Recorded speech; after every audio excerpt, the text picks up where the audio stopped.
You know, when you speak to ex-staff members who have worked for Harry and Meghan, it is truly enlightening, because obviously, like a lot of celebrities, and this has gone on for years, they sort of hold secrets, but of course, if you treat them badly, or indeed they feel they've been, well, shall we say, misjudged, then they're ready to spill. I remember speaking to many Hollywood stars during my time of interviewing them, and they said, back in the golden days of Hollywood, the studio system would control their stars by literally providing not only the house that they lived in, but the hired help too. And this hired help was also a listener in, a feeder back, and told everything back to the studio. Who they were dating, seen, speaking to, numbers on phones, you name it, everything was turned over. Now, some people might say this is why Harry and Meghan are intensely private. But of course, when you go into the world's media like Harry's done and suggest, well, this now needs to happen if, you want to move forward, or, if my father wants to meet these grandchildren, you need to do this. Well, I was talking recently to an ex-staff member who told me that the only way that Meghan Markle can actually climb back in any level of public, shall we say, sympathy would be to do this. And they were brave enough to tell her. The results are pretty shocking. Let me explain. Lovely to see you today. Thank you so much for your time. It's a strange thing, isn't it, when you, sorry, we'll have a wave. It's a strange thing, isn't it, when you work with people. We've all had that. We've had an argument with somebody at work, you've told them a truth, and that creates, well, animosity. And then they pretend that it's, oh no, I've moved on. But they haven't, because you could be getting the bullet at any point, right? I'm right, chums, okay? But the thing what I find fascinating about this particular story, when you think about it, we had Harry recently on international television telling the world that actually he forgives his family and he misses them and would like to reconcile.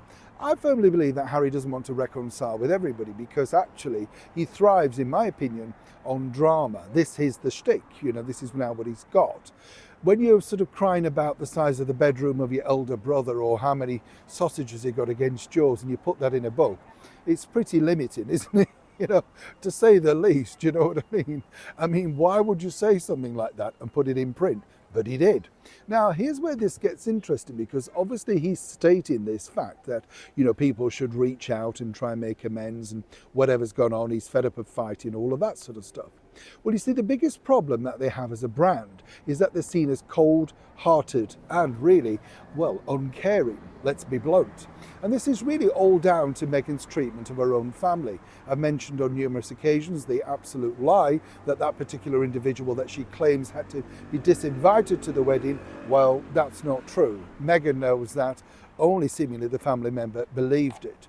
But what's interesting again is Thomas Markle. This particular staff member was very direct with Meghan and basically said, the one thing that the public don't like about you is your treatment of your elderly father. Treating elderlies does not look good, literally, if you are a celebrity. Of course, Meghan didn't want to hear it.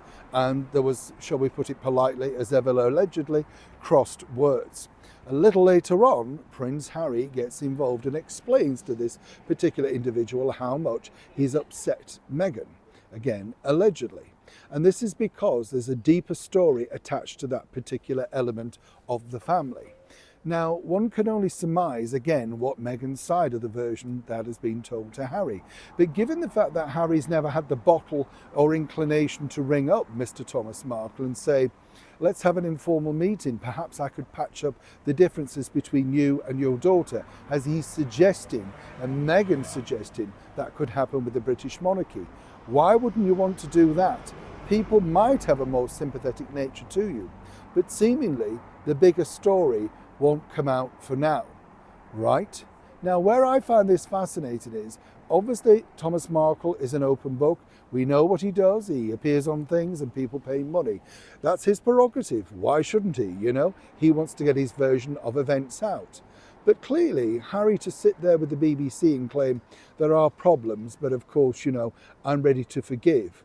Well, as many people suggested, including a former staff member, how about doing that literally on your own doorstep? But that didn't go down too well. Neil Sean in the very heart of London.